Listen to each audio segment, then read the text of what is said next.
Hi, welcome back to the Cross Up Podcast. My name is Alan. Along with my three co-hosts as usual, we have Jeremy, or Agent X, Daquan, and Kris, or Son of Aries. This is episode 13? Are we on episode 13 or 14, bro? 12? Wait. Oh, that's right. I already forgot what episode we're on. It'll be numbered on this one. Yeah. It'll be on the YouTube title. We're good. I'm not too concerned about it. Today is going to be a little bit more of a chill episode. Kind of give. I figured, I think ever since we've started this, we've kind of hit topics that we were interested in, or we thought we should talk about, or events that were going on, and you may have gotten like a general understanding of who we are as people or what our tastes are, but we haven't really gotten to talk about ourselves too much. So I figured this episode, it's going to be no outline or anything. We're just going to each take turns talking about our top 3 favorite games. If after I get through my 3 it seems a little short, we'll probably do top 5. But for now, is there any news or maybe things that happened this week that you thought maybe we should bring up real quick before we get into it? Anything? No, nothing off the top of my head. Yeah, I can't think of anything big. All right. I want to pose a question. Okay, Yes. let's hear it. So I sent this to Daquan. So Cynicicon happened this past week, What happened? and then Cynicicon, the people who made Squadron 42 and Star Citizen. Yeah. Okay. And I also saw a video about Beyond Good and Evil, Yeah, still in development. somehow. My question to you and you all: how long is too long for a game to be in I can development tell you for- right now, for Beyond the Good and consumer? Evil, it's too long. It's too long. I think Let me separate. For indie titles first, how long is too long? it depends, because you could have let's say single developers working on it, and let's say it's like an average Joe who works a 9 to 5. It could take him 5-6 years to do that one game, and it's probably not even anything grand scope, but that's just the free time that he has. I think that's fine. But let's say let's talk indie games as far as like a dedicated team that do this for quote unquote a living. I think if you're working on an indie game, again, based on the scope, if you start getting close to like a $20 game and you're getting close to the 5-year development mark, if you go like longer than that, maybe that's too long. I don't know. Again, it depends on the type of game and stuff like that. But I don't expect, again, I don't know the experience about actually developing a game or know what that's like. But at least from like announcement to like trailers and things like that, if I'm expecting an indie title to come out after like the announcement and it's been 5-6 years in development, like I'm starting to be like, what's taking so long? We have that same thought process for AAA too. Like Yeah. the time at the time of the announcement, and then when you actually show gameplay, sometimes it don't make no damn sense. You want to say something, Kris? Yeah, I had a question. So, when we're talking about development, are we talking about like there's no playable title, it's just in the works, or are we talking about like early trials, like from the Rust? From the point of pre-concept, which is nothing in engine, writing down the game. What's the word I'm looking for? It's pre-production. So like from pre-production to ship, how long should that actually take? Gotcha. The game design doc and all that stuff. From that point to release or to announcement, I should say. Like sometimes these games, like for example, Final Fantasy X, Final Fantasy 15 took 10 years to release. Yeah, that was That's a long ridiculous. time. And that game probably went through maybe 3 revisions of what the game actually is. Yeah, they probably went through like a million different types of revisions. Yeah. Well, I think it's a bit complicated for the fact of something like Final Fantasy being the example and for Star Citizen. So technically, Star Citizen is an indie title. And you aren't able to make that game without the tech. And the tech itself is what's taken them this long. So I don't I think it depends. Sorry, go ahead. I think it depends on whether or not you're doing something that has been done before.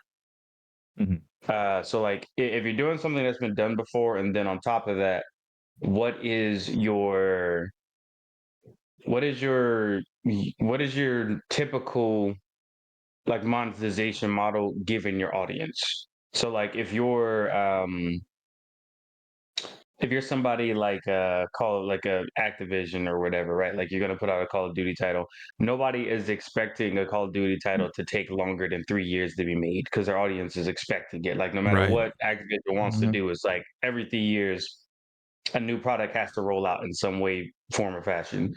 But for Final Fantasy, I think for them, they probably get more of a pass on that conversation because they've had so many iterations of Final Fantasy before then that it probably took a while to like re-get their footing, especially after the rework for 14 and all the actual extra support around that at the same time. So typically, I think for the AAA space, it should not take more than 3 years to make a game. I would pre-concept to release. From pre-concept. I would say I would say 3 years. I would say normally I'd be probably agreeing with you in 3 years, but I think again, I guess I can be a little bit more lenient on 4 and 5 if it's like a really good game after it releases. Like I think as a consumer, I'm okay with that, right? But like as an example, Beyond Good and Evil has already fucking long been, and like all right, let's not. And that one is like we're beating a dead horse with that one. Even as another example, because we talked about it last week, Elder Scrolls 6, right? We got an announcement trailer. 6 years, haven't seen gameplay, haven't seen in-game footage of anything. What's going on? Like, well, to be fair with that one, they hadn't been in development the entire time, right? Because they were on Starfield. So here's the thing.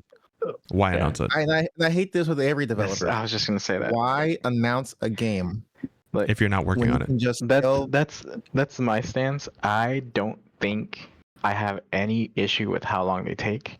I don't think most consumers have an issue with how long they take. It's just, why do they announce it when they're not even working on it? You can announce it the year before it comes out, get all that hype going for that whole year, and then it comes out and people love it or people hate it.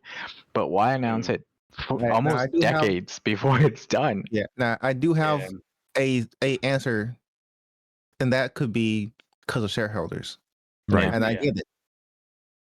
But at the same time, if shareholders want information, you can just tell them that information. You don't have to put that. You don't have to public. Yeah. You can just tell them. Some of them do need it because, and this is public facing. Well, yeah, they need public facing just to be sure that it still makes sense that they're in the space that they're in. Because for Elon Musk, the moment he did that reveal the other week, I think Tesla's stocks dropped like 7% or something. It was like a crazy number. And that was like the day after, because of like the reception of the stuff that was supposed to be promised and showcased. And shareholders are looking like, yeah, we're out. They're like, this didn't go the way that we thought it would have. So I think the amount of positive consumer reception to certain announcements kind of bolsters the shareholders to stick around or even give more. Well, so I think that's yeah. I think like along the lines of what he has to say is just like, it's fine to tell shareholders, hey, this is what we're working on, this is what we're doing, and then that info getting out into the public, because I know you obviously you have to communicate with them, you have to let them know what's going on. But what's more irritating is when you hold a press conference or you go to a game conference and you're out here not in front of shareholders, not in front of anybody who can affect it, just regular people, and you're telling us, hey, this is what we're doing. It's like, are you really, or are you just kind of thinking about doing it? Yeah. It's just the way they go about it, which is just annoying. It's frustrating, yeah. By the way, I did put out that 3 year because of the developer side of it. Right. Like the average AAA team is around 250 people at this point, and 250 people working for like 3 years on like normal or average budget, that's going to run them close to like $400 million. Right.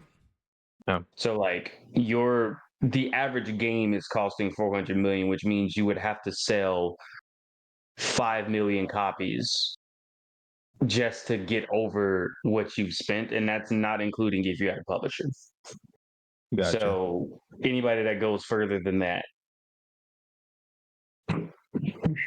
It's just like, wild. I'm trying to find it's wild. when Cyberpunk was first announced. I think it was 2013. 2013. It was 2013 on 2013. E3. Yeah. It was the trailer with the woman in a With the lady, bath towel or whatever. Yeah.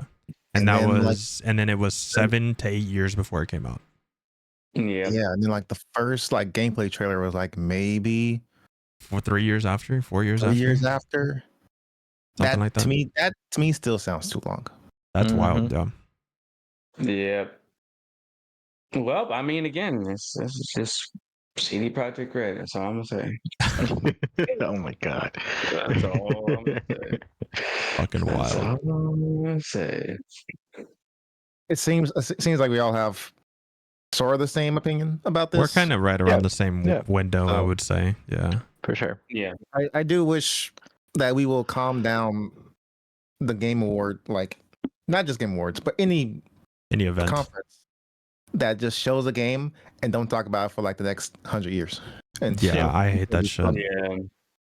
Because again, Very I get frustrating with this where industry. they're coming from, like Daquan saying, because like when those announcements do get made, it does affect that stuff. But it's like, yeah, they affect it short term. What about long term? You're not announcing anything. Like I feel like it hurts the company more than the little bump that it gets for that short window.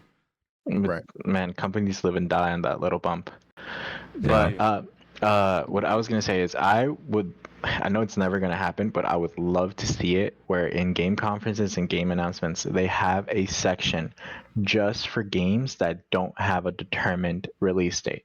And they just call it like the dream section or the maybe section or whatever, so that you don't take space away from games that are actually coming out in like 2 years or like a year or Or whatever. actively worked on. Yeah, like actively being worked on. Because I know for sure, like maybe this is just me, but when I'm watching like game announcements and it's just one game after another, I But lose there's track of no like, okay, which release one's date. like which one was coming out this year, or like is that one next year? I can't remember, unless I like look it up.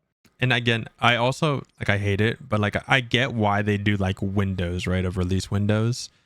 But it's like, then why are you actively trying to push like to be in this event and make it seem like it's coming out soon? And the way they hype it up, and then it's like, yeah, it'll be Q4 maybe of 2 years from now. Yeah, that Squadron 42 game, they show like an hour and 15 minutes of something. Yeah. I showed it to CGI, Squad, right? I was like, I don't know what this is. Where's the gameplay? Then they show the gameplay, and I was like, are you sure this comes out in 2026? Right. Yeah. So actually, I ain't gonna say too much about that right now. I'll get on that when we talk about stuff later. But Jesus. I don't know, that trailer got me bothered, dude.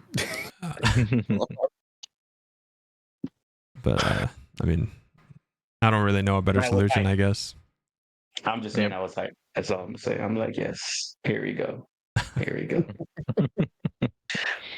All I'm gonna say is if they pull off what they're doing, if they do it, It'd be sick. multiple genres of video games are going to have to evolve. Right. Which I'm down for. Well, I guess we'll see in 4 years when the game comes out. Oh my goodness. Yeah. 4 years. Until I get like an actual release date, and then it's like looking like it's gonna release, then I'll be on board. Because it did, like the idea and concept seems interesting, and I'd like it to do well. Like most games, unless you're Sony or EA, I'm usually rooting for them to do well. Yeah. But don't make me sit here and wait 8 years. Yeah. I mean, you can play it now. You can, I'm just saying. Technically, you could. Yeah, technically you You can. can play it now. All right. Well, that's enough. That's enough of that. Yeah, that's that. All right. All right, we'll move on to what this podcast is actually going to be about. I'll go ahead and start us off, just in case these guys haven't put too much thought into what they're going to say, if they have even chosen their 3 games. I haven't. Yeah, I know you have them because one of them's Skyrim, so you already had to choose 2 more. Mm. And so what we're gonna do is we're gonna give each other basically just free open reign to speak about their 3 favorite games. We're gonna talk about the game, why we love them, why maybe they're our favorite now, and just in case, most of the games that we're probably gonna choose are older games or games that have been around for a while, or maybe even something new. I don't know what they've chosen. But we're gonna talk about it just in case there are the random people that haven't played it. So just bear with us for those people that obviously either know all of these games or know a lot about a specific game. We're just going to talk about it. So I'll start us off.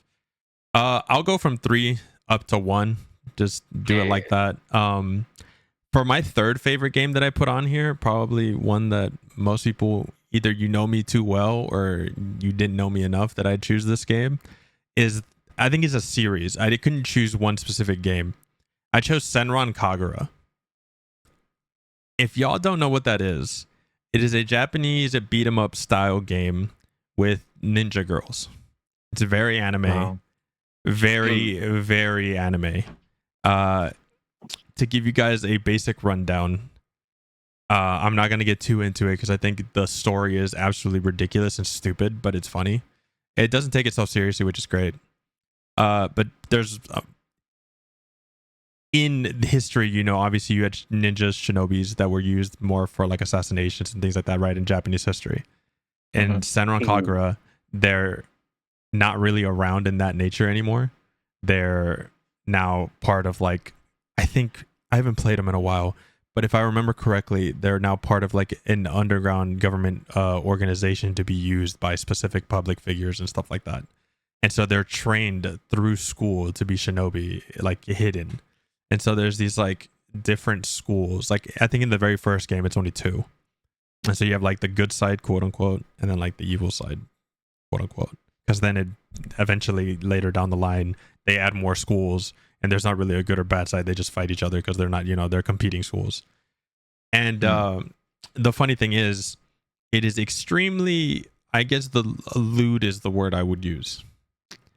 They transform and their clothes disappear. You see their underwear, then their shinobi outfit comes on.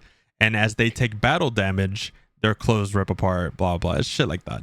I just like them. They're stupid fun. I've been playing them for fucking like over a decade on the PS Vita. This is the first time I ever picked one up. It's just dumb fun. I'm a really big fan of beat 'em up style games because I don't really have to think too much. There's like combos, but the combos are like hit X a couple times, then hit Y. Or hit X, Y, Y, Y, or hit X a bunch of times, and then as a finisher, hit Y. So it's like very straightforward. You don't have to think about it. You just read along for the story. It's very character driven. You have character missions and stuff like that. You can customize what your character looks like. So for me, it's a very easy, like, you know, the average casual gamer sits down to play Animal Crossing. I pull out like my Vita to play Senran Kagura. It's like the same thing. I'm like laying in bed watching TV playing this game. So like I said, I've been playing them a long time.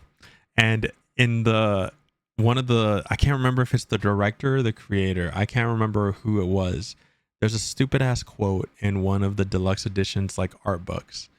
And it made me laugh so hard when I heard it the first time. And I was like, you know what, bro?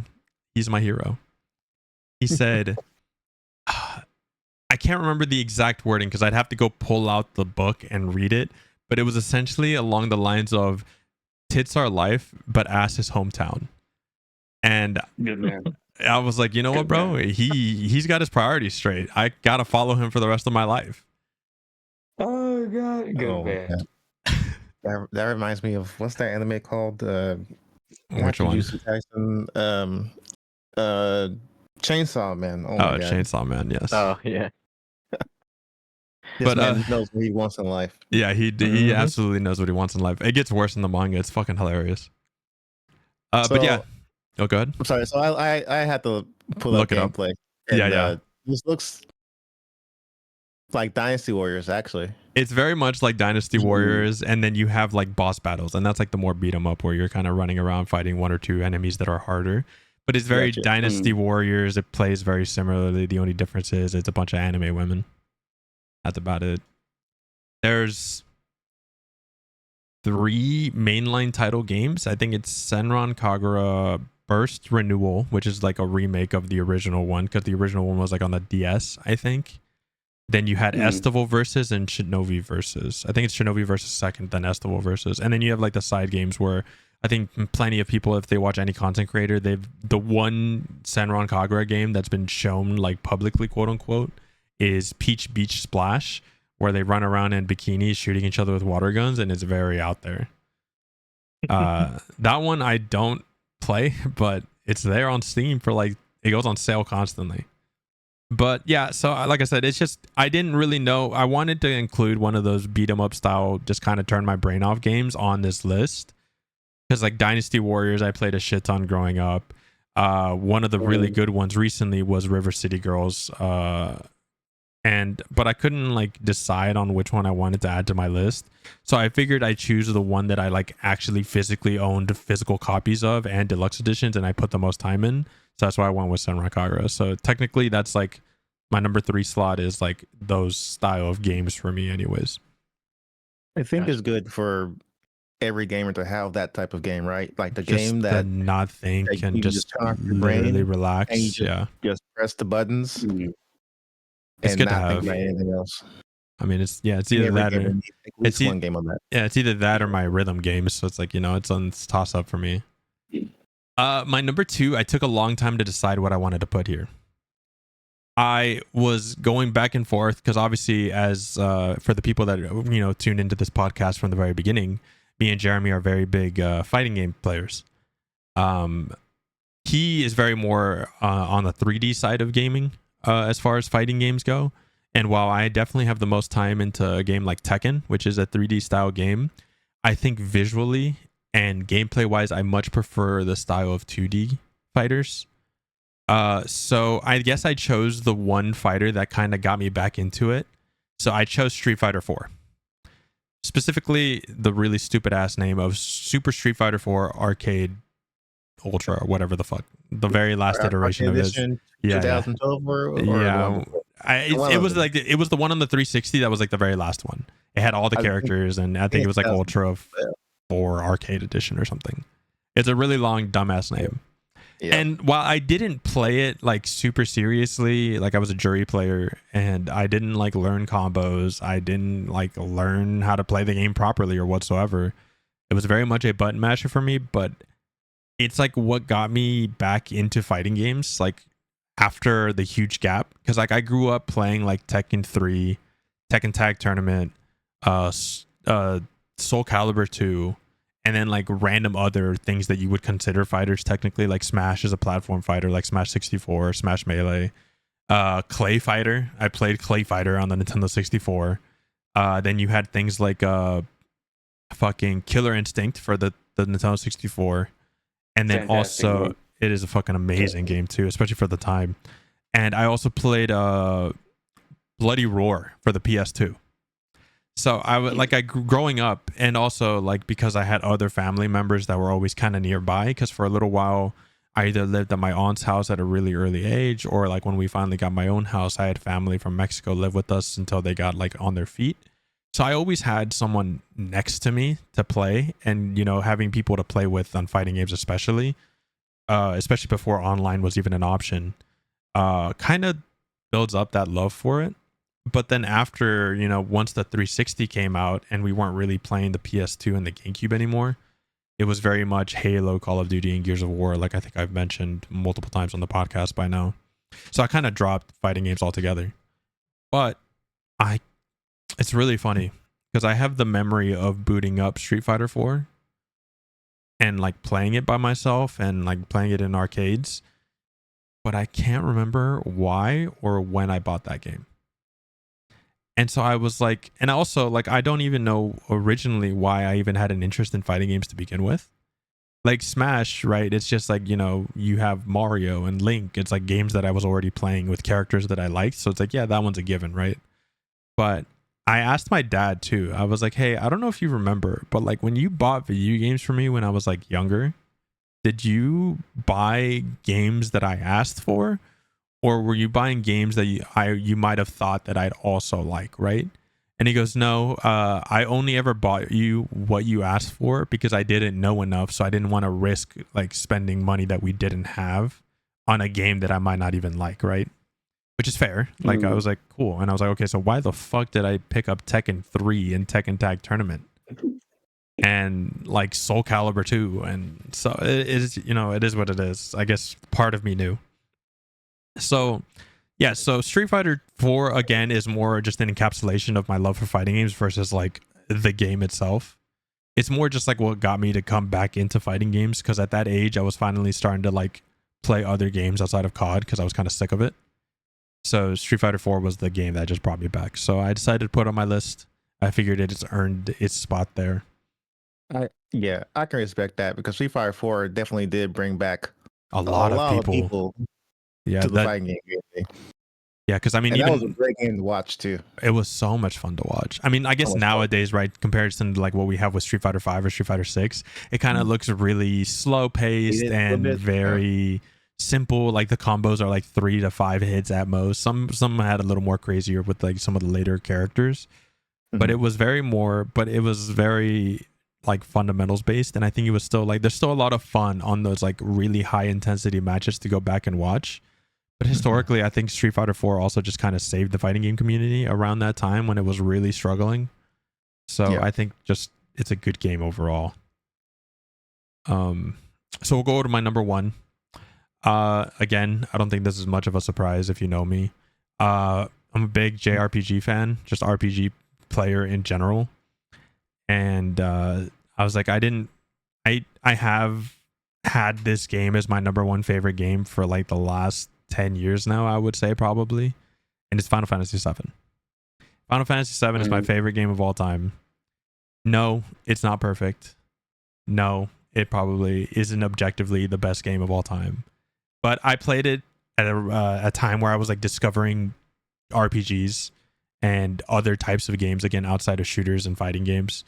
And so I think because of where I was at mentally, emotionally, and just like my discovery phase, I kind of just played it at a good time. It was a new experience for me in general, like having a turn-based system outside of like Pokemon, and like the demo for Blue Dragon, because it was on the 360, and I think like most people have at least played that one. And so I played through it.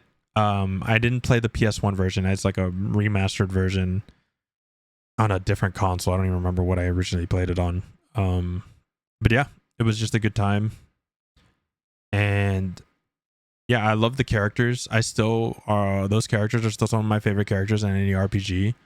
Again, I have my nitpicks about some of the mechanics in the game or the way some of the story elements are or whatnot. But at least out of all the Final Fantasies that I've played, I still think it's the better one out of most. And there isn't a character in 7 that I like don't love in like their own way. Like even the characters that I hate in the story, I hate because they're like pieces of shit, right? Like I don't hate them because they're like a shit character. Whereas like, you know, Final Fantasy 8, I still hate Squall. Fucking little edgy fuckboy for no reason. Like I fucking can't stand this little sack of potatoes, bro. And he has a lot going on. Okay. Yeah, he has a lot going on. I didn't really talk about the gameplay of Street Fighter 4. It's a fighting game. It's a 2D fighter. Like, I don't think I really need to go into that. I mean, I think most people have seen what a Street Fighter looks like.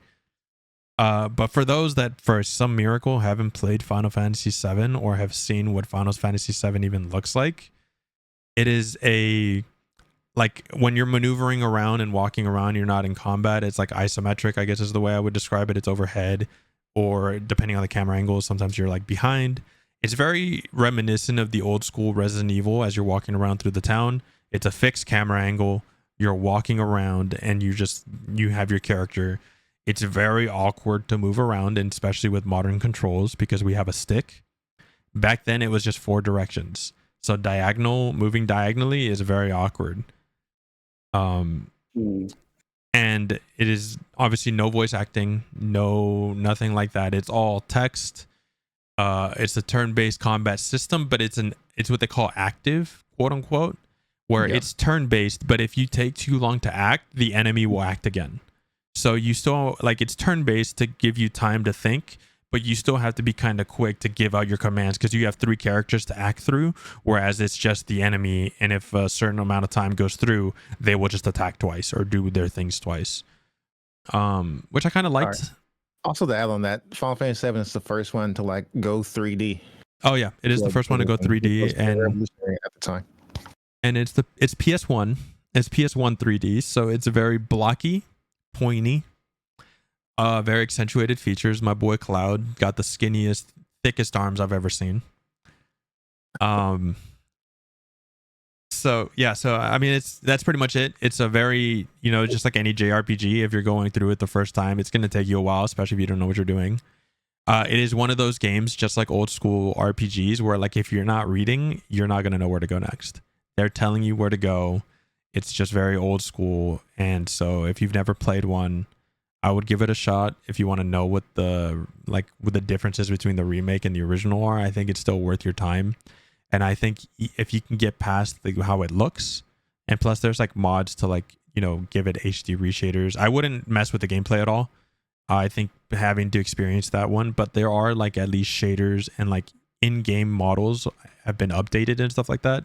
I think those are fine, and the mod manager to use those are really easy, and they give you like full in-depth instructions. The whole community working on it. They like even revamp the audio so it doesn't sound like the PS1 audio and things like that. So like I said, I think it's still worth your time, but it is quite a bit of time to go through. Like I think even like even as an experienced player going through it, like not doing any side content, it still takes like 30 hours. Yeah. So it's definitely a time commitment. Yeah, it's a time commitment for sure, but I think it's still worth your time, and that way you can see and appreciate the differences and subtleties that they're doing in the remake. Because I think I really appreciate what they're doing with the remake, and I like that they're doing something different, but they're still giving us a lot of nods, and they're still following like them, at least so far. I haven't gone through Rebirth, so I don't know. I can't answer that far. But as far as the remake goes, the major events are still kind of in the same order, and the same overarching story is happening. But like as I got into the second half of the remake, because I still haven't finished it, it's getting different, and it's kind of looks like it's going a different direction. So and again, there's like a lot of nods to a lot of the things happening that like I feel like you get a lot more of Cloud's wackiness earlier in the remake versus like in the game. It does take a little bit to build up to it. Yeah. So we're about 30 minutes in. Do you think 3 is enough? Because we talked about, I think that was like 20 minutes. I think 3 will be enough. Yeah. So those were my top 3. I'll go ahead and let one of them speak up, whoever wants to go next, and they can talk about their games next. Yep. I guess I'll go next. Okay. So I know like the first one's not gonna be that big of a surprise for a lot of people, but I think just like the Destiny franchise as a whole is definitely one that I like, because I would be insane to have played this much of it for this long and not at least kind of like it a little bit. Right. Is it in your number 1 spot or your 3? I'm gonna say number 2 spot. I'm just starting weird. It's definitely not my top. It's definitely not the worst. But I think, and like for people who don't know it, it's a FPS MMO light kind of. And even back in the first one, I still remember getting off of work and going to GameStop to buy it, to pick up my pre-order, and like staying up all night just doing like the first strike. It's a game that I've had a lot of fun with, and for me, it's one of those games where I can just turn my brain off. It's great to just sit there and do strikes and like grind out stuff that doesn't really matter, but it's very comforting. And like as far as shooting mechanics and gear, like all that stuff, I've yet to find a game that hits the same way. I think that's why I've stayed with it for so long, because it works so well. And like, yeah, there's a lot of shit wrong with it, like balance issues and stuff like that, but there's no other game that makes me feel the same way when I'm shooting a gun like that game does. And yeah, and like my wife and I play it. We have friends who play it, so it's great to sit down and enjoy some nonsense content for a little bit. I mean, And yeah. I will say, like, especially the first one. I mean, I probably have close to 3,000 hours in the first Destiny, and that was on the Xbox. I mean, that game when it was good, it was one of the best around for sure. Like the raids at that point, I mean, it was the Vault of Glass, Crota, and then the King's Fall were like the King's Fall and Crota were probably some of my favorite raids. Crota was kind of just like towards the end of it was just kind of like a stat check anyways at that point. Yes. But the King's Fall raid, doing that weekly, I still remember and have a lot of fond memories of doing that. And it is one of the better feeling shooters around even today. I just, I don't know. When Destiny 2 came out, it didn't feel the same. Like something was missing for me at least. Yeah, definitely at the beginning, the same thing. But yeah, I forgot about Crota. Like I used to do runs whenever the game would reset. I think it was Tuesdays. I would hop in and immediately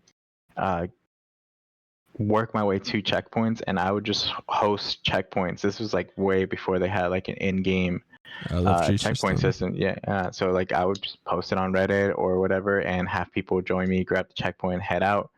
And even after that, my friend and I, we got so good at doing Crota that we could two-man it. And so we would run a lot of people who were not able to do raid by themselves or didn't have enough people with them. We would run them through because we really didn't need them to be there. They just kind of had to be there. And like if they wanted to be taught, we would tell them the mechanics and all this. But if they just wanted to get the loot, we would run them through it because we just had that much fun. Like even though at that time, like if you ran it more than once, you weren't getting anything else out of it. We were just doing it to help them. And I think like one of the best memories that I have in that game was in D1, we got a message from this group of gamers that were all deaf gamers. And so they had been trying to find an LFG team that would help them through the raid, but they were having a really hard time because nobody wanted them because they can't hear the callouts, right? Yeah. And like, yeah, you can type it in and like message them, but like that's a lot of work and not a lot of people are willing to do that. And so when they came to us, we were like, oh yeah, like you guys, if you want us to teach us, we can teach you. But if you want us to just run you through it, like we're more than happy to do that. And so we did that, and like that felt awesome to be able to help somebody like get there clear like that. Especially after knowing that they would have groups that would let them join in, and then as soon as there was an issue, they would kick them out, and like that sucks. But like being able to help them was an awesome feeling. It's always good when you love a game so much and you're able to help a certain group of people who have like disabilities to enjoy it as much as you do. Yeah, because like that's what gaming is all about, right? Like there shouldn't be anything like stopping for somebody to enjoy the game that they enjoy, I think it's so funny because I forgot that people used to post LFGs on Reddit because I used the Destiny LFG website, and that shit was a struggle and a half because that shit barely worked half the time. Yeah, but this kind of reminds me of real quick. This kind of reminds me of Chile. I think you might know who this is. Broly Legs.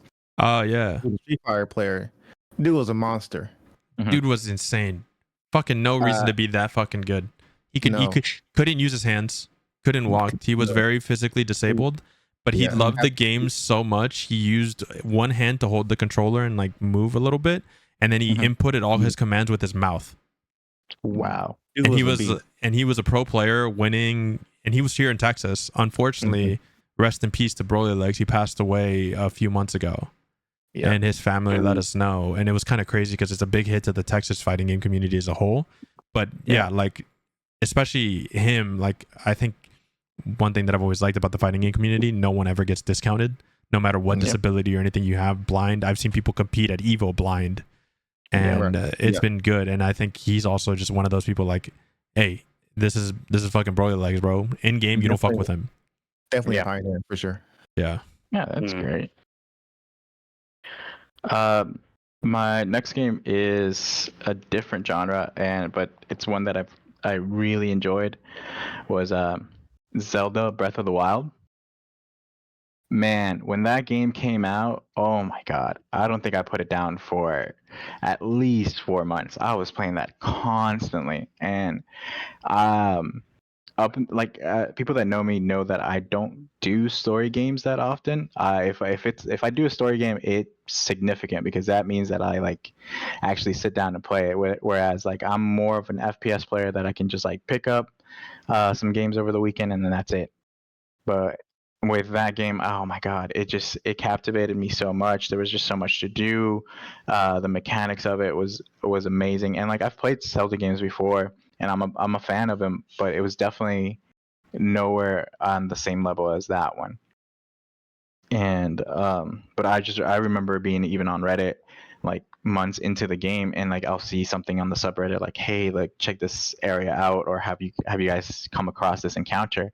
And I would still be finding new shit, so I would like fucking get off Reddit, hop on my Switch, and just go try that encounter. And it was just like a little thing that I've never been like excited to play a game like that before or since, really, because like even with the new Zelda game, like it's great and everything, but it definitely hasn't captivated me the same way that one has. That one was just like lightning in the bottle. It was fantastic.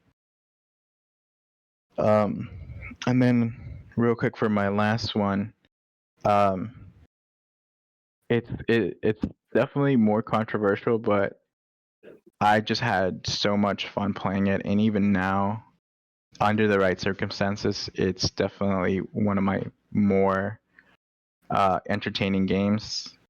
I would have to say it's the OG Overwatch.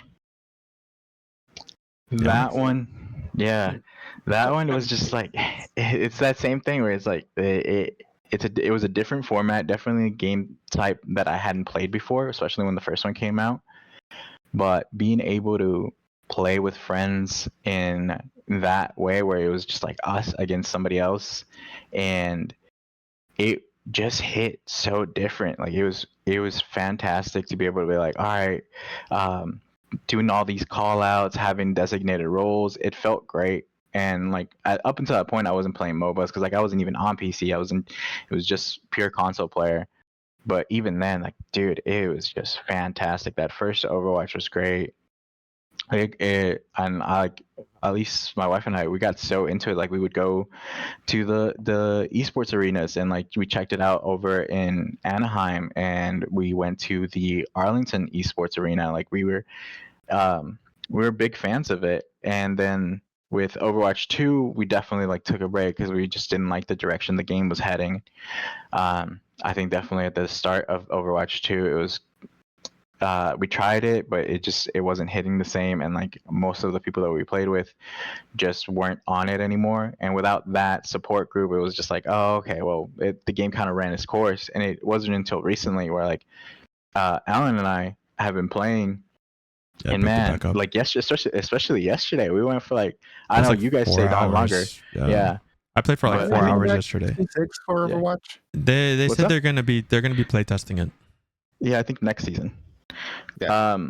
But yeah, I think yesterday I played for like 2 hours with you guys, and it was just dumb fun. Yeah. That even though I think we only won like 1 or 2 matches, to be honest. Yeah, we didn't win very much.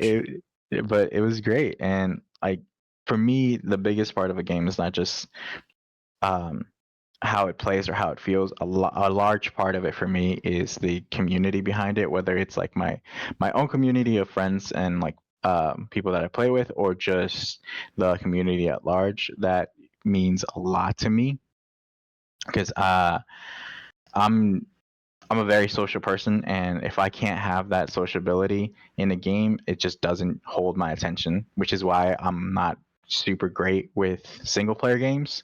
But yeah. Okay. Well, yeah. I miss the old Genji. Man, the Zelda thing. Dude, tell me about Zelda game I actually like played from start to finish was Wind Waker on GameCube. Yeah. Wind Waker's my 3rd favorite Zelda of all time. I don't even remember actually playing a Zelda game before. You youngin'. Yeah. I was like, I mean, I disagree with the Breath of the Wild, but I was like, I'll let Christian have his time. Like, we're not here to argue it. Listen, It's what I like. All right. Yeah, and hey, that's perfectly fine. Kristen, did you do Rule of Nightmares in Destiny 2? The raid. Yeah. Yeah, we did. We were able to like format it. It's not that bad. I'll be in touch. I'll be in touch. Jesus Christ. I want a shotgun from that raid. Oh boy. So The auto rifles look really cool from that raid too. All right, you know what? I've thought about it. I was like, we'll do Who Wants to Speak Up, but I've considered it because I'm already gonna hate Daquan's list. We'll let him go last. So Jeremy, you can go next. I thought about it. I was like, Skyrim's number 1. What could he possibly choose 2 and 3? And I was already getting annoyed. So I was like, let's get Jeremy in here.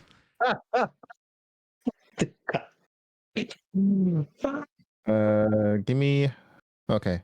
For my top 3, it was actually pretty tough to think of the number. I'm going from 3 to 1. All right. It's actually pretty tough to think about that because it's like a 4-way tie For 3? for number 3. Oh, for number 3. Okay, okay. So I'm gonna go. It's gonna be Call of Duty. Ooh. You know what? I'm wrong. Can we get Daquan up? No. But I didn't say which one yet. I didn't say which one. It don't matter. No, it actually does matter. Hold on. I'm gonna do a Call of Duty Modern Warfare 2, 2009 Yeah, version. 2009, the The original. OG Nice. version. Nice. The best version. It is the best one. I probably prefer Black Ops 2, but yeah, it's fine. I mean, yeah, everyone likes Black Ops 2, and I get that. Yeah. But for me, playing the first Modern Warfare game, going to 2, just kind of up the ante about everything from the story to the multiplayer to the characters. The Like, Russian mission, great. Oh, dude, that mission is great. The Gulag mission, fantastic. Right. Like, And I think then at even the if you end- didn't, like, I think even if you didn't play like for the story, right, and you're just playing multiplayer, going from COD 4 on the 360 and then going to Modern Warfare 2 was like, it didn't feel different, but it was a massive upgrade. It was crazy. Night and day. Yeah. And then the no loose ends at the end, man. That shit hit the field so hard. Still probably one of my more favorite campaigns all the way through. Yeah, like there's like I think every character has some type of character development at some point in there, especially with obviously the stories revolves around Price and like Ghost and like Task Force 141. I get that, but like the main protagonist is Price. Just get that. But y'all remember week 1 when the model 1887s were busted, so people just ran around with them, like dual wielding him and sniping people across the map. Yeah, dude. Yeah. I think I got like a nuke first month with those things, and then they nerfed them. The multiplayer was just men were built right there, dude. Yeah, for real. If you survived those lobbies in 2009, you could survive anything right now. Oh no, 100%, bro. If you had a microphone and you were in there arguing and you left like a stronger man because of it, nothing pisses you off out here in these lobbies. Nothing gets on you. You have thick skin from 2009 onwards. There's nothing else you can do. It was the 3 lobbies. You had the Modern Warfare 2 lobbies. You had the Gears of War 2 lobbies because that's when it got real toxic. Because that multiplayer was very controversial, and then it was Halo 3 because it wasn't even online. It was the custom lobbies. That's where it went down. The Forge maps. Yeah. So I had to. So MW2 for me is probably peak Call of Duty for me. It is peak Call of Duty. And I love Black Ops, and I like other Call of Duty games, sure, but the way the franchise is going right now is hard for me because I usually buy every one. It's hard for me not to buy Black Ops 6 right now because I really love the game. I love the franchise, but the way the franchise is going is pissing me off. Yeah. And I might get Game Pass just to play Black Ops 6 campaign. I mean, because I hear it's good. I want to try it. I'm not paying $70 for it. I'll pay the 10 or 15, play the campaign, and just see how I feel about it. If it's on Game Pass, I'll play it on Game Pass. Yeah. I mean, yeah. I don't know what else to add for MW2 besides. I think most people have played Call of Duty and know what it's like. Yeah, but yeah. My number 2. So before I get into this, you You have a disclaimer. Yeah. I mean, I think every one of yours comes with a disclaimer too, don't it? Yep. I rarely play games more than once. Okay. It's very rare that I play any game more than once. Like it doesn't matter. My mans don't have If there's ADHD. multiple endings, I'll only play the one ending and that's it. Yeah. But Cyberpunk 2077. I see. When that game was first released, I really wanted to play it. I saw this from teaser, every trailer. I was like, this game looks great. It's from the people who made The Witcher. I heard The Witcher was good. I don't like The Witcher.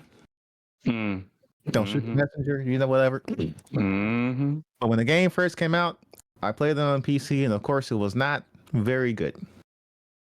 Funnily enough, because I pre-ordered it, right? Because I'd been waiting for this game. Yeah, me too. I played it on. I played it on PC. My game didn't crash.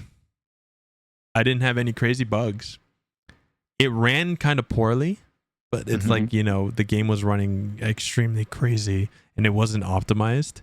And so I was running on lower graphics. But I think the worst problem my game had was I loaded out of like a mission into the city and then it just took like a little extra to load everything. And like that was my worst experience with Cyberpunk. So my experience with Cyberpunk was like really positive. Yeah. So I played on actually PC and PS4. And I just didn't have a good experience with either one. So I put the game down. Fair enough. And I waited till all the patches come out. And then I think I didn't pick up the game until a year or so later. And started playing it back on when I think either the upgrade to PS5 or just before the upgrade to PS5. It might have been the upgrade to PS5. I started playing it. The characters, great. The gunplay, although not my favorite. It's all right. In terms of like first-person shooters, the combat can be a little bit more refined. I get that. I prefer the melee stuff. The melee was where it took off for me, because I built a character basically punching everyone to death. That shit was fun. Tossing everyone every types of way. Did you not use the mantis blades? The mantis blades were cool. The samurai. I mainly use the gorilla arms. Okay. Because I ended up going like net runner agility mantis blades build. I still net running is fun. Net runner is fun. Net runner is fun. But I think I played it multiple times with gorilla arms, and punching people is fun as hell too. Punching people is fun. I can definitely give the game some knocks for like the driving is questionable sometimes. It's whatever. Yeah. But for me, it is the story and like how we like with Keanu Reeves. It's just elbowing the DLC. The Phantom Liberty Blade DLC. It's great. If you haven't played that, I will for sure try and pick that up because it's I don't know, just one of these games that I want to keep playing because there's so many different builds I like. There's builds I haven't even I still want to do, like just guns blazing, Netrunner and sniper, or just stealth all together. Like there's so many ways to play this game, and I don't think I ever had a game that made me want to come back and play it over and over and over and over again. Like right now, it's still on my PS5. Like it's funny enough, my coworker shared something to me, and I was like, "Oh, I can get that for you right now as a reference to something else." I got off my computer, popped in my room, got him the reference, get in the video. Here you go. I got that exact same sword you need. I don't know, and the acting, I personally like the male V. I know everyone likes female V. But I think Melvi gets like a little, I don't know, he's pretty underrated to me, and like the emotion with him, story, just talking with Johnny and like Rogue and like all the other characters, it just elevates the entire game. It's just really good. If you haven't played it, you should play it now. It's probably one of the best games you ever play. Yeah. Bold statement. Bold statement there. It comes from the Skyrim guy. Okay. And my number one, which is obvious, Final Fantasy VII. Actually, can I? What would you No, say? his is Final Fantasy 8, bro. Oh my 8? god! Don't do Hey, this. why are you Yeah. gonna steal his thunder, man? Come on. Can I cheat a bit Why? No, and there's no say cheating. okay? Okay, what were you gonna say? What were I you was going to the say? compilation of Final Fantasy VII, Like including the remakes? including the remakes, Crisis Core, Oh, that's Gears fine. of Yeah. Cerberus, Yeah, all that's all included. Okay, hold on a minute. Dirge of Cerberus is a little bit of a bold statement. Look, man.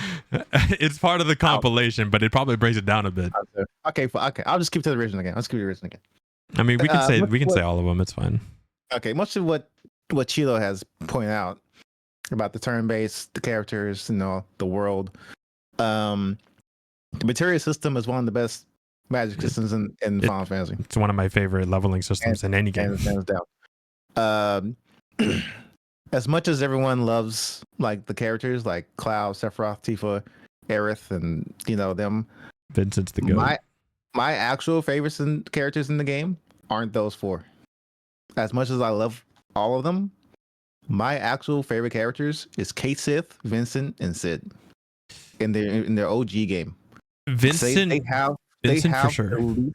They have the least time in the game to know who they actually are. Well, technically yes. In terms of context, I would say. Well, because if you do the Vincent side quest, you learn a lot. Yeah.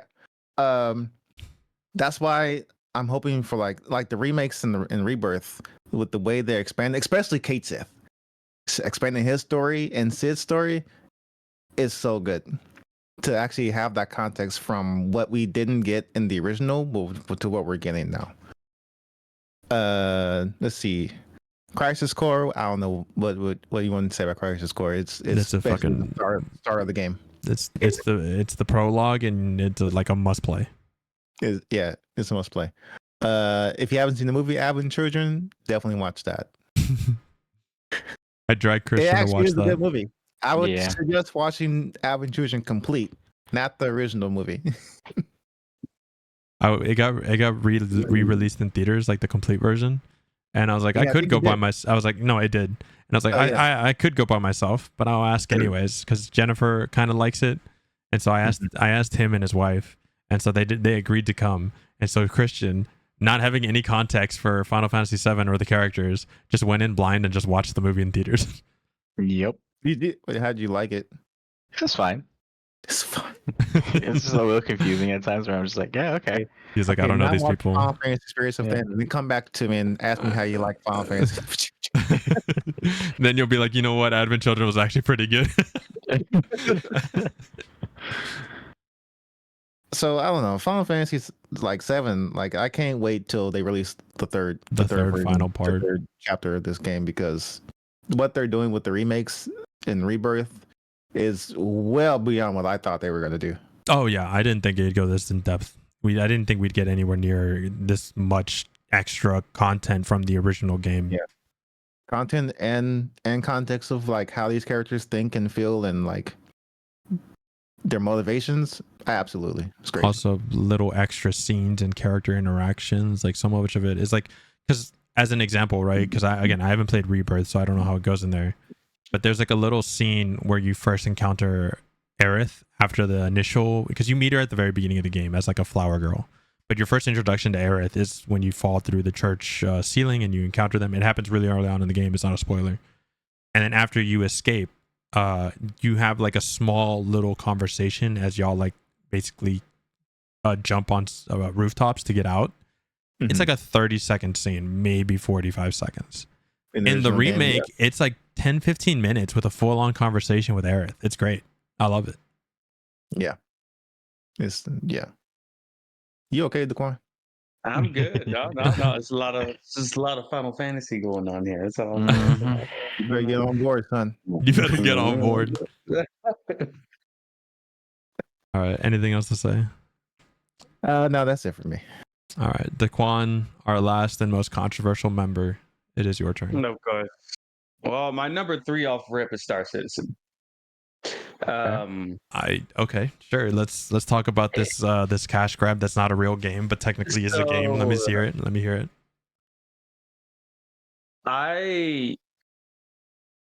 There aren't good space games. You're right. There really are isn't. not. There's not a lot. And as cannot much as dispute that. people love No Man's Sky, I don't think it's a good space game. What I about think Elite it is Dangerous? I think Elite Dangerous is a good management game. I don't think it's a good space game. I can agree with that. I put it in the same vein as like EVE Online. Like it's just you're managing stuff, but you never really get the feeling of being in space. And granted, you can't really simulate what being in space is like because we've never been there. So you can't really do that. But there's like a way to portray what what we as people think space should be. And Star Citizen's like the first game I've ever played to actually do that. Like you get in your ship, however wanky weird it is, and you like fly off at like Mach Jesus in a random direction, and then you just kind of sit there and you just get like the hum of silence of space. Mm-hmm. And then you're like looking out, you see the sun, and you're looking like you kind of just want to sit there for a second. You kind of just want to just I don't know. It's a very I think Star Citizen is more of an experience rather than just a game. It's kind of like the VR stuff for people. Um, that's kind of me with Star Citizen. I love Star Trek. Very big Trek individual. But I also love science and stuff, and they've done a really good job at trying to keep those things present and properly pulling from different things to make you feel like you're actually in that spot. So, well, whatever problems they have, I still like the product for what it is. They need to fix their launcher because right now it's issues every time they got an update. But I mean, I'll yeah, give you Star Citizen. that because there isn't like I can't really even think of one that I'm like a massive fan of when it comes to like a space sci-fi style game like that. Yeah. And like the ones I have played, they're like okay, and I didn't really commit to them. Like again, No Man's Sky is a good product, and sure, I could probably play it for like a weekend, but I'm not gonna come back to it. Same with Elite Dangerous. Like I own Elite Dangerous. I played it maybe like a 3-4 hours, and I was like, it's a cool game, but I don't know. I don't know if you remember this, but it was way back in high school. We went to a PlayStation VR playtest at like a Best Buy, and they were showing off Elite Dangerous with you're the VR right. headset. I remember that. Yeah, like that was my first time playing that. And I was like, oh, this is sick. And then I when I got the PC, I was like, I gotta buy this. And I don't think I've played it like once. No. Yeah. So yeah, I can agree with that. That is the thing. And it is still a technical feat on them because the game is still smaller than Call of Duty. Yeah. Yep. Somehow. But when can I So- play it? But I mean, technically, you can play it.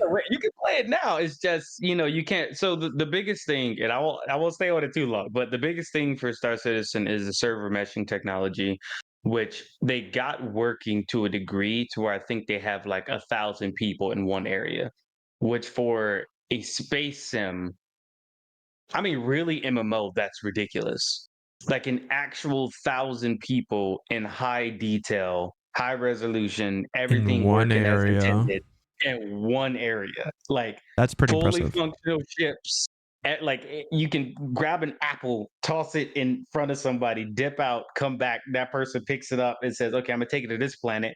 They take it to that planet. You hop back online, say, "Meet me at this planet," and he gives you the apple back. Like it's just there's a lot involved with just what that really does. Especially seeing this from the beginning, because I think I've been a backer since 2015, 2016. You know what year this is, right? I know it's been a minute, but I have not been more excited for a video game to be completed. Like I don't know. Well, let me know when it's actually done. Oh, I I will. can actually play the game. Oh, he'll talk about it for an hour. Oh, I right. will. That's right. I will. Number 2, Pokemon Emerald. Ooh. I did not expect that. I wasn't expecting a Pokemon game. It is the best one. It is the best one by far. Like I just What was the other color besides emerald? Was it just Ruby emerald? Sapphire. It was Ruby and Sapphire. That was before, which I liked. I think Sapphire. I was given I think I was given Sapphire and my brother was given Ruby. But I was really annoyed with I think there were certain Pokemon he could get It's edition based, yeah. Mhm. Ruby and I could get them and I was just like this is trash. So then I think I had did some work somewhere. I like helped out over one of the summers or something, and then I got like $30 in total. And I went to a flea market and grabbed Emerald because Yeah. I saw it over there. I was looking like I'm gonna buy this. It was the first game I ever bought, and I played that game for like 4 or 5 years, like repeatedly. It was disturbing. Yeah. Like it was just disturbing. um, but yeah, that game it just has a special place for me, and it's one of those I can just play it and kind of not think too much at a No. certain point. It's like, okay, I'm just gonna walk over here now. Oh, this stupid tree, I gotta go get cut. Okay, I need surf now. Cool, and you just go through it. But yeah, Emerald definitely number two. Definitely number two. Yeah. Um, There's not really a whole lot to say about that one. I mean, yeah, pretty. It Well, has- if you haven't played it, I yeah, just you're missing recommend, out. It's Yeah, literally at this point. it's the best Pokemon. It has some of my favorite Pokemon in the entire series. Exactly. Yeah, it's just good. Yeah. Also, is the first game I ever saw shiny. When you go Oh. up to that space station, and I can't remember the guy's name, but you go up to the space station. His house is near the station, and he gives you Beldum. Yeah, He gave me Beldum. it was My shiny first time ever seeing a Beldum, it was gray and gold. and gold. Yeah, So when I got it, I was like, "Oh, this is this This is- Pokemon. Oh, this is sick." it's yeah, this is this is a cool looking Pokemon." And then I remember going against a guy that had a you go Metagross against in Steven. Steven, and his was blue and great. I'm looking like, huh? And then I looked at the Pokédex. I'm like, oh, mine is weird, and I thought it was like a glitch or something. What is going on here? So I remember going to school, and then one of the guys was looking like, "You get shiny?" And I was like, "What is a shiny?" And it was explaining. It's like, "Yeah, your stats are not and this, that, and that." I was like, "Oh, yeah, I love that game with a passion. It was Yeah. magical moments.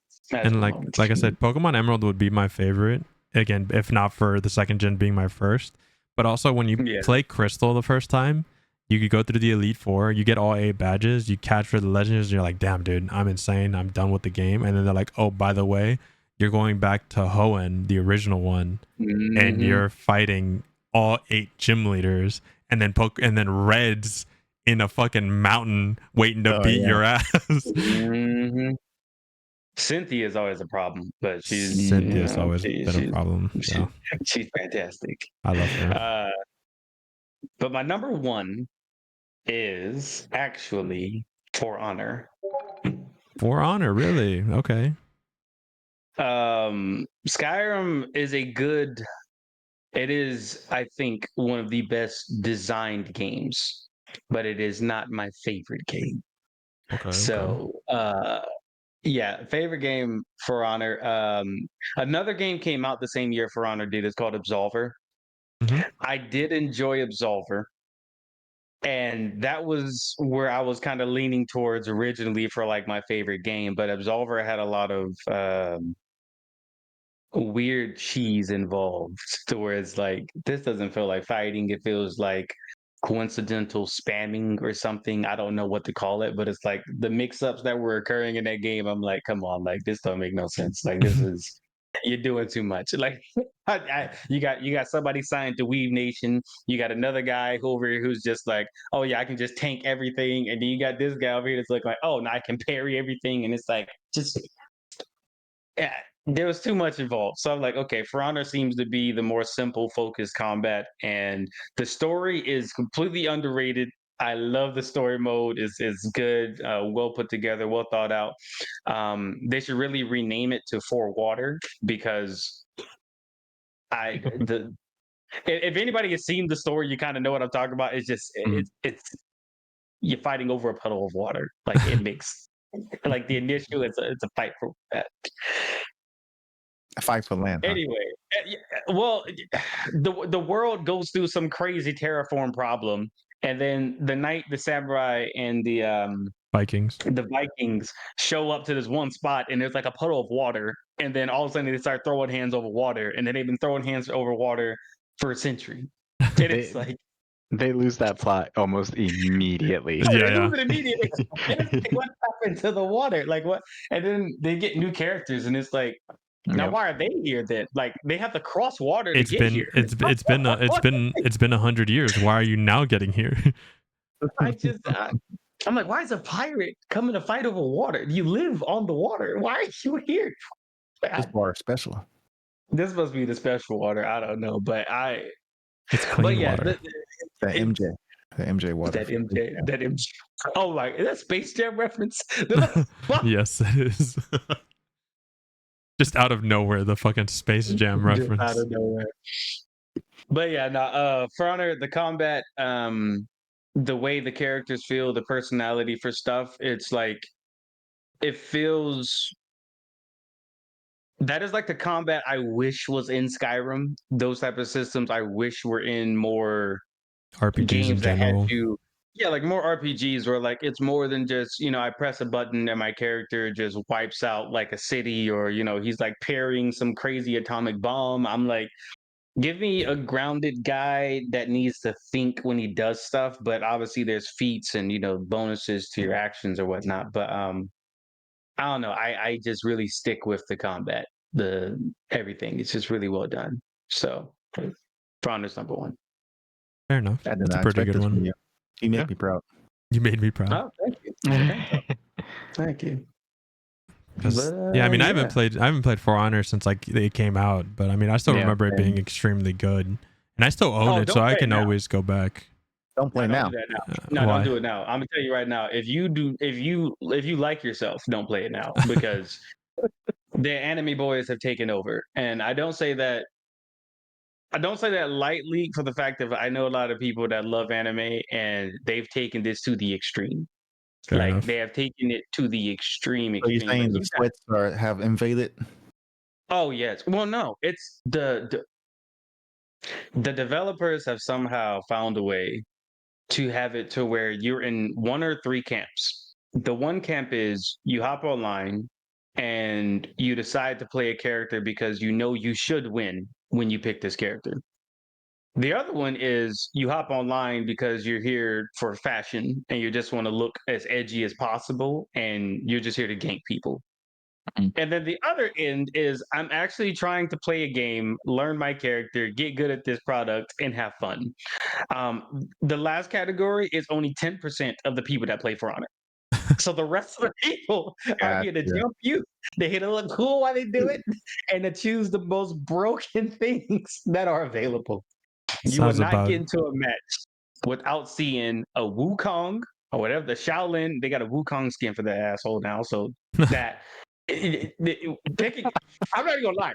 Any of the Asian characters, any of them, I'll pick one, anyone, any of them. It doesn't matter. Pick any of them. Disgusting. Just they teleport. The damn Shaolin can teleport to anyone on the battlefield from any location.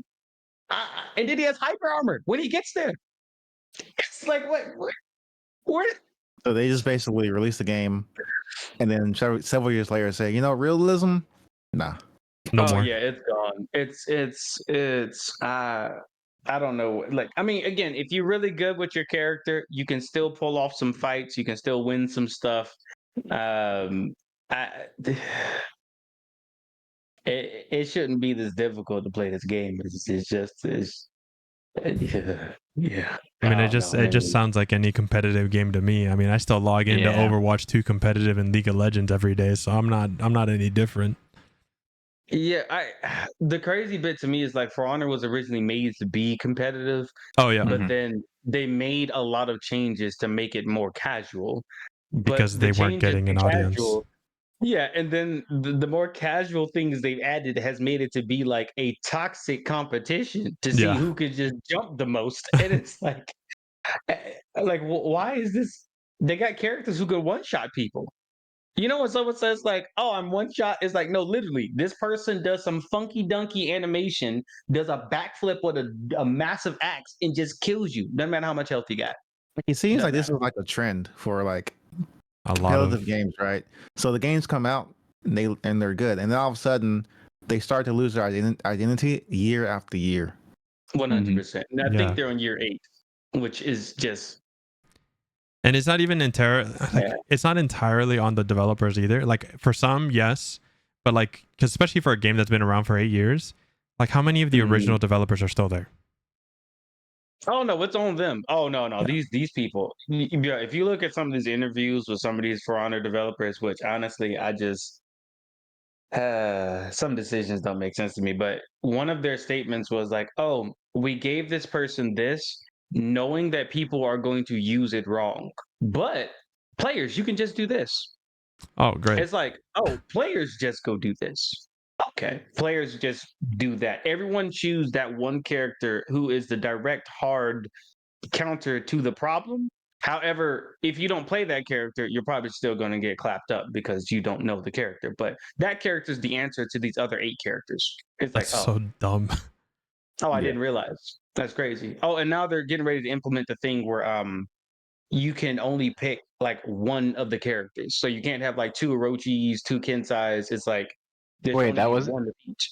Yeah, that wasn't that a thing wasn't before. already a thing. No. No. Oh, So wow. people have been running around as like 4 Shaolin. So that teleporting shit, 4 people teleporting to you and you're stun locked every time. It Just took them 8 years to realize we should pick. We should have the system of like one per One per person. team. Yeah. yeah. This is, and I'm like there was a bonus that somebody, I don't know if y'all know the character Son Goku, but he's like a big dude with a what's that thing called a nabo, the like massive thingy with like the studs on it. That character has hyper armor on most of his actions, and he can also scoop you up, grab you, break your back, heal from the back break, throw you down, and that's a full stun of like, I think it's like 4 seconds of you just getting jacked up. So in the meanwhile, another Goki shows up as you're recovering and grabs you again, and you're doing it repeatedly. And This game it's like, sounds toxic, dude. it's a good idea. This is your number one game? That's crazy.